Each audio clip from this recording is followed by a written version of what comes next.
சதுரங்க வேட்டை படத்துல ஒரு டயலாக் வரும், ஒருத்தனை ஏமாத்தணும்னா அவன் கிட்ட கருணை எதிர்பார்க்க கூடாது, அவன் ஆசையை தூண்டணும். அதான் பேசிக் ரூல். சிம்பிளா சொல்லணும்னா நம்ப வச்சு ஏமாத்துறது.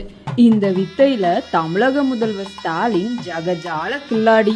மக்களை எப்படி டிசைனா ஏமாத்தலான்னு PhD பண்ணியிருக்கிற முதல்வரோட அடுத்த ஸ்கேம் ப்ராஜெக்ட் தான் உங்களுடன் ஸ்டாலின். அதாவது இவர் தமிழ்நாடு முழுக்க சுத்தி வந்து மக்கள் கிட்ட இருந்து மனுக்களை வாங்கி அந்த மனுக்களுக்கு 45 நாள்ல தீர்வு காண்பாராம். இது எங்கேயோ கேட்ட மாதிரியே இருக்குல்ல.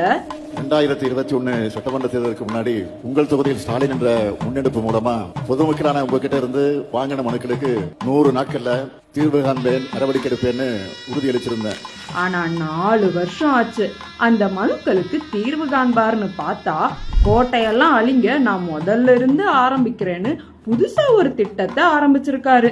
வழக்கமா மத்திய அரசு திட்டத்துக்கு நம்ம ஸ்டாலின் ஸ்டிக்கர் ஒட்டுவாரு. ஆனா இந்த முறை கொஞ்சம் டிஃப்ரெண்டா இருக்கட்டுமேன்னு தான் ஏற்கனவே பண்ண ஒரு நாடகத்துக்கு ஸ்டிக்கர் ஒட்டி களம் இறங்கியிருக்காரு. தேர்தல் நெருங்க இன்னும் என்னென்ன கூத்தெல்லாம் பார்க்க போறோம்னு தெரியல.